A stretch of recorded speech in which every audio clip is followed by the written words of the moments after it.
할렐루야. 네, 이번 한 주도 우리 믿음으로 승리했습니다. 우리의 기도를 통해서 놀라운 일들이 우리 눈에는 잘 안 보여도 영적으로 놀라운 일들이 일어나고 있습니다. 자, 우리 하나님 말씀 에베소서 3장이죠. 어제 1절부터 특별히 2절까지 말씀을 한번 나누었습니다. 1절 다시 한번 1절과 2절 읽어보겠습니다. 이러므로 그리스도 예수의 일로 너희 이방인을 위하여 갇힌 자 된 나 바울이 말하거니와 너희를 위하여 내게 주신 하나님의 그 은혜의 경륜을 너희가 들었을 터이라. 우리 역시 하나님 말씀을 통해서 하나님의 그 은혜의 경륜을 들은 줄 믿습니다. 그래서 특별히 여기서 은혜의 경륜이라는 것은 청지기 직분, 쉽게 말하면 경륜이라는 것은 하나님께서 하나님의 뜻과 목적을 이루는 방법, 경영의 방법을 말씀하는데, 하나님은 어떻게 하나님의 뜻과 목적을 이루시는가? 바로 하나님의 자신의 생명을 우리에게 주심으로 말미암아, 그분이 우리 안에 들어오심으로 말미암아 우리 안에서 하나님의 뜻을 이루어내신다. 그래서 하나님의 경륜은 곧 하나님의 나누어줌, 하나님의 분배, 하나님께서 우리 안에 오심을 의미합니다. 하나님의 뜻과 목적은 하나님의 형상과 주권이 회복되는 것입니다. 어떻게 우리를 통해 우리 안에 하나님의 형상과 주권이 회복될 것인가?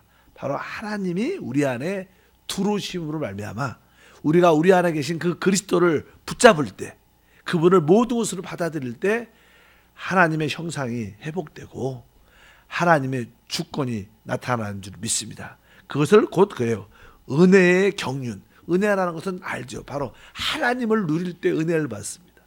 하나님을 우리가 우리 안에 받을 수 있다는 것이 최고의 은혜다. 그리스도를 우리가 영접할 수 있는 것이 최고의 은혜인 줄 믿습니다. 그래서 하나님의 그 은혜의 경륜을 너희가 들었을 것이다. 여러분도 들은 줄 믿습니다. 내가 하나님의 은혜의 경륜을 들었고 내가 하나님의 은혜의 경륜을 안다. 하나님은 하나님 자신의 그 생명을 우리한테 주는 것이다. 그래서 우리 안에 주님을 영접하고 우리 안에 계신 주님, 내주하는 그리스도를 인식하고 그분과 하나됨을 깨닫는 것이 하나님의 뜻을 이루어내는 길이다. 여러분 모두가 그것을 깨닫기를 축복합니다. 그것이 이제는 3절에 보니까 곧 계시로 내게 비밀을 알게 하신 것은 내가 간단히 기록한가 같으니, 이렇게 말씀을 합니다. 하나님 이 놀라운 계시들, 바로 이것은 하나님이 우리 안에 오셔서 하나님의 뜻과 목적을 이루신다. 이것은 보통 사람들이 깨달을 수 있지 않습니다. 이 땅에도 많은 구원받은 사람들이 있지만 이것을 깨닫지 못합니다. 하나님이 우리 안에 계시고 우리가 하나님 안에 있다. 이런 것도 잘 모릅니다. 그냥 하나님을 열심히 섬기면 되고 하나님이 항상 하늘 보좌에 늘 거기에 있다고 생각을 많이 하지만 실제로 거기에도 계시지만 그분은 성령으로 우리 안에도 와 계신다. 이것을 깨닫는 것이 계시인데, 바로 이 계시를 하나님이 우리에게, 여러분에게 주신 줄 믿습니다. 그러니까 계시로 내게 비밀을 알게 하신 것을 내가 먼저 간단히 기록한 것 같으니, 4절에 그것을 읽으면 내가 그리스도의 비밀을 깨달은 것을 너희가 알 수 있으리라. 그래서 우리가 지금 에베소서 1장, 2장 또 이렇게 골로새서 이런 말씀에 이런 비밀들이, 하나님의 비밀은 그리스도고 바로 그리스도의 비밀은 바로 교회가 된다. 바로 그 하나님을 영접하여 우리 안에 있는 것을 아는 자들이 하나가 될 때 바로 그것이 하나님을 표현하는 교회가 된다. 이런 뜻으로 바로 그것을 읽으면 내가 그리스도의 비밀을 깨달은 것을 너희가 알 수 있으리라. 그래서 그리스도의 비밀이 무엇이냐? 바로 교회라는 겁니다. 그래서 하나님의 최고의 걸작품은 바로 사람인데, 그 사람들이 하나 될 때 그것을 교회라 그러죠. 그러니까 하나님의 이 우주에서 최고의 걸작품이 뭐예요? 교회다. 왜? 하나님은 교회를 통해서 하나님의 역사를 이루십니다. 5절에 보니까 이제 그의 거룩한 사도들과 선지자들에게 성령으로 나타내신 것 같이 다른 세대에서는 사람의 아들들에게 알리지 아니하셨으니, 이 말씀은 이제 이러한 놀라운 계시가 사도들과 선지자들에게 나타났다는 거예요. 바로 이 사도들과 선지자들에게 그들의 영 안에 성령이 계시죠. 우리 안에 영 안에 성령이 계신데, 그 영 안에 계신 성령으로 말미암아 그 사도들과 선지자들에게 이것이 나타났기 때문에, 바로 이 신약의 사도들과 선지자를 통해서 우리가 이것을, 그리스도의 비밀을 깨닫게 됐다, 이런 말씀을 여기에 기록되어 있습니다. 그래서 이것은 다른 세대에서는 사람들의 아들들에게 알리지 아니했다. 구약에 많은 선지자 있고 하나님의 종들이 있고 왕들이 있었지만 그들 역시 알지 못했다는 거. 하나님은 그들에게 보여주지 않았다는 거. 신약 시대에 예수 그리스도가 이 땅에 오심으로 말미암아 그것이 우리 안에 보여지고 계시된 줄 믿습니다. 그러니까 이 시대에 사는 우리들은 축복받은 사람입니다. 야, 내가 하나님을 알고 그리스도를 알고 그분의 몸된 교회를 안다는 것은 최고의 축복이다.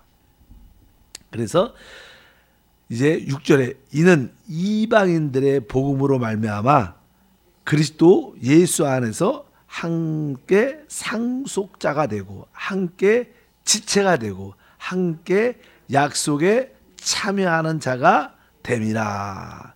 여기 보니까 이제는 이는 이방인들이, 원래 이제는 구약에는 하나님께서 이스라엘 유대인 하나님의 백성들을 유대인들 이스라엘을 선택하셨는데, 이제 이방인들의 복음으로 알면 우리들도 그 복음을 통해서 그리스도 예수 안에서 함께라는 것은요, 바로 유대인과 이방인들, 특별히 이방인 중에 구원받은 우리 유대인들의 구원받은 자들과 또 이방인의 우리들이 구원받은 자들이 함께 뭐가 돼요?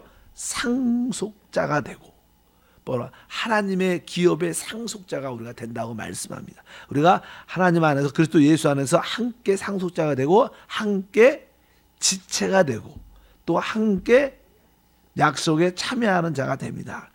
지체라는 것은 몸의 한 부분이니까 바로 몸이 그리스도의 몸이 된다는 것이다. 교회가 된다는 것입니다. 여기서 계속 함께 바로 구원받은 유대인들과 또 구원받은 이방인들이 이제 하나가 된다는 거예요. 하나님의 뜻을 이루어내는, 모든 인류가 원래 하나가 돼야 되는데 사람은 타락했죠. 그래서 하나님께서 아브라함을 통해서 구약의 성도를 만드시고 또 신약의 또 그리스도와 사도를 통하여 또 신약의 성도를 만드셔서 유대인의 신자, 이방인의 신자들을 이제 하나로 만들어, 그것이 뭐예요? 교회인데 바로 그 교회가 그리스도와 함께 상속받고 함께 지체가 되고 함께 여기 말씀하신 하나님의 축복을 누리는 역사가 함께 할 줄 믿습니다. 그러면서 7절에 이 복음을 위하여 그의 능력의 역사하는 대로 내게 주신 하나님의 은혜의 선물을 따라 내가 일꾼이 되었다. 그러니까 여기 보니까 하나님의 은혜의 선물을 따라 내가 일꾼이 되었다. 바로 다른 일꾼이 아니라 바로 이 참된 사역자, 봉사자들은 우리가 다 이게 봉사자죠. 우리 교회는 사역자요, 선교사요, 우리 봉사자인데, 이거 우리가 봉사한다, 사역자가 된다는 것은 바로 하나님 자신인 그리스도를 남들한테 이렇게 나눠주는 게, 그게 전도죠, 전도. 그냥 복음만 전한다는 게 아니라 우리가 복음을 전하는 국정의 목적은 바로 하나님의 생명을, 그리스도를 바로 그들에게 어떻게 나눠주는, 그들 안에. 그래서 신앙의 최고의 핵심은 바로 우리가 복음을 전해서 그들이 그리스도가 그들 안에 영접할 때 그 안에 들어오고 우리가 그리스도와 하나 되고 그리스도와 하나됨을 알 때 진짜 하나님의 일꾼들, 필요한 지체들이 되는 줄 믿습니다. 그냥 교회만 출석시키는 게 아니라, 교회만 나오게 만드는 게 아니라 바로 그리스도가 그들 안에 생명으로 계시고 바로 그들 안에 계신 그리스도와 바로 그 사람이 하나님을 깨닫고 또 우리가 하나님을 깨달을 때 진정한 교회로서 하나님의 사명을 감당하게 될 것이다. 그 일꾼이 됐다. 내가 바로 이것을 증거하는 일꾼이 됐다. 우리 모두가 이러한 일꾼, 봉사자가 되어야 될 줄 믿습니다. 그 다음에 8절에 모든 성도 중에 지극히 작은 자보다 더 작은 나에게 이 은혜를 주신 것은 측량할 수 없는, 여기서 나는 8절에요. 모든 성도 중에서 지극히 작은 자보다 더 작은 나에게. 그러니까 사도 바울은 이런 작은 많은 사도들 중에서 가장 작은 자에게, 나에게도 이런 은혜를 주셨는데 여러분들에게도 당연하게 이러한 은혜를 주셨다는 거예요. 가장 작은 나도 이 일을 하는데 여러분도 이 일을 할 수 있다는 거예요. 해야 된다는 거예요. 사도 바울만 특별해서 이런 계시를 받은 게 아니라 가장 작은 나도 이러한 계시를 깨닫고 이 일을 감당하는데 바로 여러분들이야 당연하게 해야 되지 않냐. 여러분들은 나보다 더 크지 않느냐. 그러니까 여러분들도 바로 하나님의 보내심을 받고 예수의 생명을 증거하는 자가 돼야 된다. 그래서 사실 여기에 이런 아까 5절에 이제 그의 거룩한 사도들과 선지자들에게 이런 따라할까요? 사도와 선지자. 이 사도란 뜻은 주님께 보냄을 받은 자란 뜻입니다. 또 이 선지자란 뜻은 선지자들한 가장 쉬운 뜻은요. 기본적인 원칙은 선지자하면 보통 우리가 나는 구약의 선지서 이렇게 말하죠. 선지서라 그 이사야부터 선지서가 있는데 선지서라고도 표현하고 옛날에는 뭐 예언서 이렇게 표현을 많이 하는데 예언이 그러니까 선지자들은 무엇을 예언한다는 것은 한 전체 내용의 한 5% 정도밖에 안 됩니다.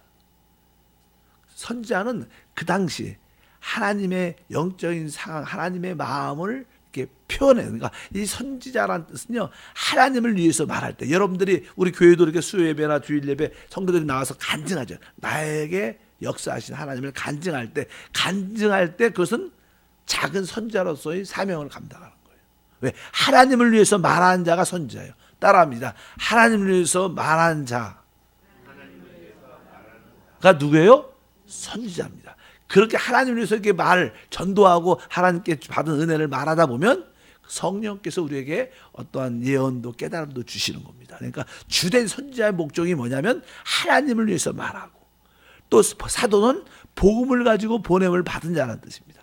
여러분들도 이게 수요일날 뭐 평일날 또 직장에서 이렇게 복음을 전할 때 여러분들은 뭐요? 작은 사도고, 여러분들은 또 하나님을 위해서 말하니까 작은 뭐예요? 선지자라는 거예요.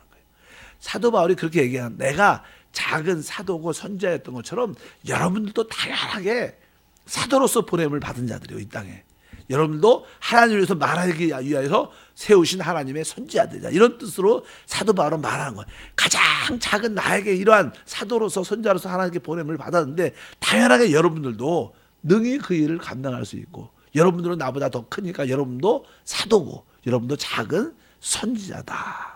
이렇게 말씀하면서 바로 이 놀라운 그리스도 안에 있는 풍성함을 전하라. 뒤에 써 있죠. 보니까 8절, 모든 성도 중에 지극히 작은 자보다 더 작은 나에게 이 은혜를 주신 것은 측량할 수 없는 그리스도의 풍성함을 이방인에게 전하게 하시는. 그러니까 우리 그리스도 안에는 이 측량할 수 없는 무한한 능력들이 있어요. 그래서 우리가 에베소서에서 특별히 하나님께서 우리에게 오직 능력을 주셨다. 그 측량할 수 없는 그분에게는 창조의 능력이 있고, 측량할 수 없는 부활의 능력, 초월의 능력, 모두를 정복하는 능력, 또 모든 사람보다 머리가 되는 능력이 있다는 거예요.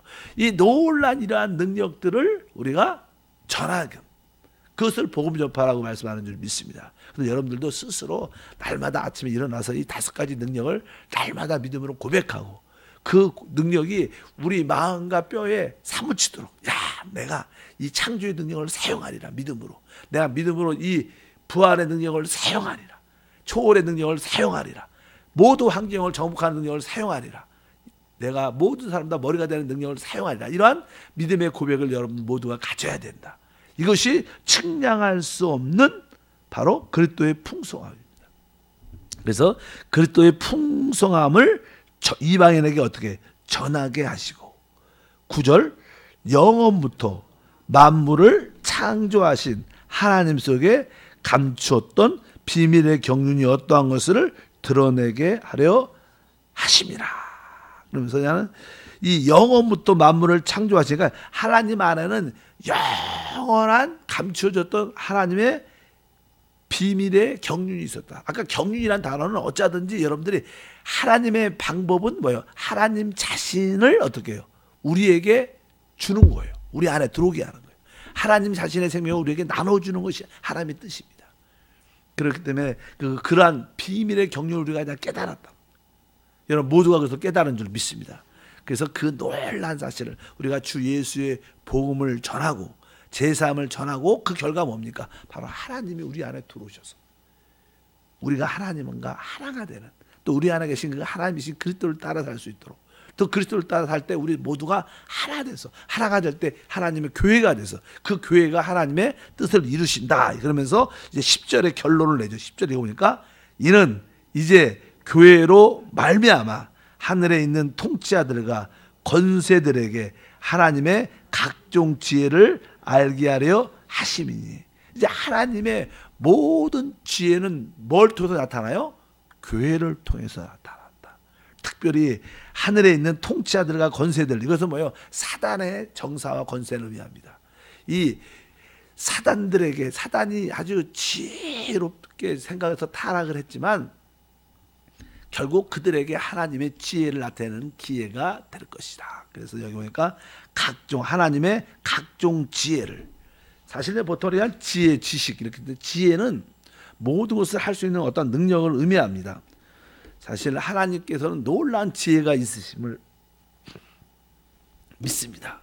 근데 우리가 하나님의 그 지혜라는 것은요, 어떤 때 지혜가 나타나냐면, 여러분들도 나름대로 하나님이 주신 지혜가 다 있어요. 또 여러분 자녀에도 어떤 자녀들은 지혜가 있어요. 제가 지혜가 있는지 똑똑한지 어떻게 알 수 있냐? 어떤 문제가 딱 생길 때 그 문제를 이렇게 해결할 때 보면, 야, 우리 아들, 아니 우리 딸, 우리 집사님, 권사님 참 지혜롭게 해결하신다. 그러니까 어떤 문제가 발생해야지 그들 안에 가지고 있는 지혜가 드러나요. 어떤 문제가 하나도 없다 그러면 지혜가 드러날 기회가 거의 없어요. 근데 어떤 사건이 터졌어, 안 좋은 사건이, 문제가 불미론이 생겼어. 그런데 그런 어려운 고난과 환경 가운데 그 문제를 잘 대처하고 해결해 나가는 사람들을 보면, 아, 저분이 그렇게 지혜가 있었어. 하나님도 마찬가지입니다. 원래 하나님은 지혜가 있으신데 그 지혜를 볼 기회가 거의 없습니다. 근데 사단이 하나님의 뜻과 목적을 이루는 길은, 하나님은 사람을 통해서 그 뜻을 이루셔요. 창세기의 모든 주제는 사람입니다. 하나님이 사람을 만들기 위해서 하늘도 땅도 이 가운데 모든 것을 창조하신 거예요. 그 사람을 만드시고 심히 좋았다고 말씀하셨는데, 하나님은 사람을 통해서 하나님의 뜻을 이루시려고 작정을 하셨는데, 그래서 사단이 그것을 알고 사람을 통해서 그 뜻을 이루셔? 그러면서 내가 사람을 망쳐놔야겠다. 그 사람을 타락시키고 아주 죄를 집어넣고 완전 사람을 망쳐놨습니다. 그래서 사단은 아주 좋아했죠. 그런데 결과적으로 보면 그 망쳐진 사람을 하나님은 어떻게 해요?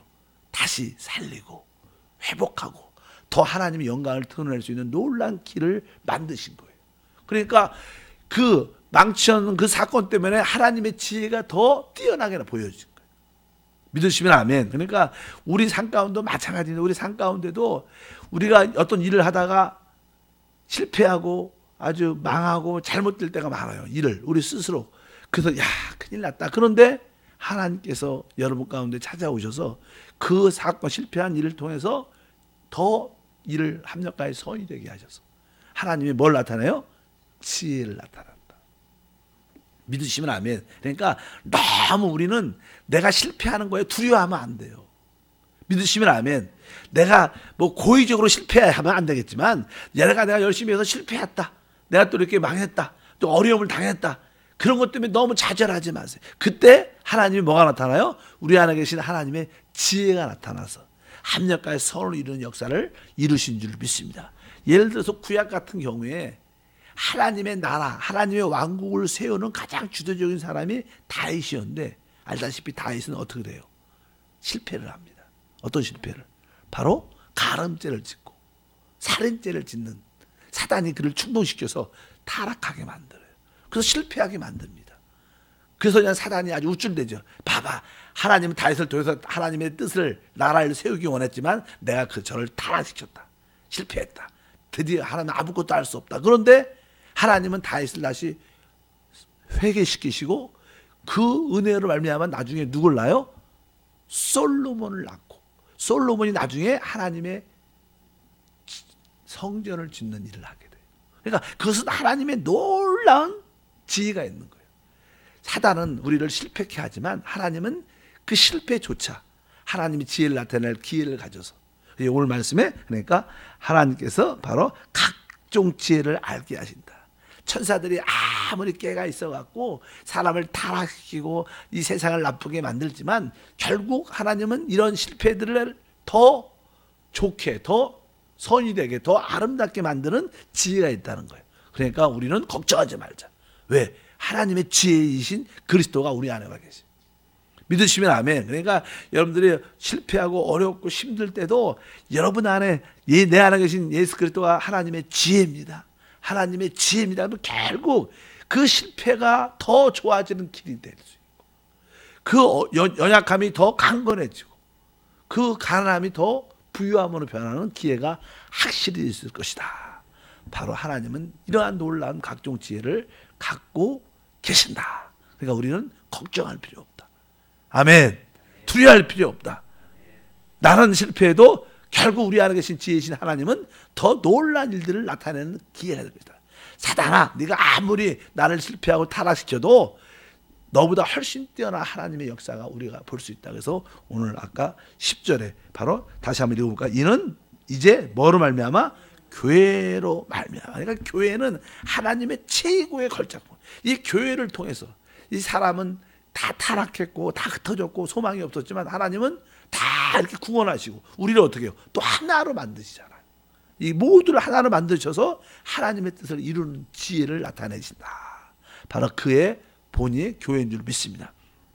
그래서 우리는 자신감을 가지고 이러한 지혜와 계시를 가졌기 때문에 두려워 말고 여러분들이 교회의 하나의 참된 일꾼으로서 쓰임받기를 축복합니다. 하나님 아버지 감사합니다. 다시 한번 하나님의 각종 지혜를 볼 수 있는 은혜가 있게 하시고, 특별히 사단은 우리를 실패케 하지만 하나님의 역사는 놀라운 지혜를 나타낼 수 있는 기회가 됨을 믿습니다. 이제 우리의 실패한 연약함 때문에 너무 좌절이나 실망하지 않는 믿음을 주시고, 하나님 이러한 기회를 통해서 하나님의 지혜이신 그리스도가 우리 안에서 강력하게 역사하여 합력하여 선을 이루는, 주님을 높이는, 주님의 영광이 되는 모든 것을 보게 하옵소서. 귀한 예물 심습니다. 주여 영광받아 주옵소서. 주 예수 이름으로 기도함나이다. 아멘.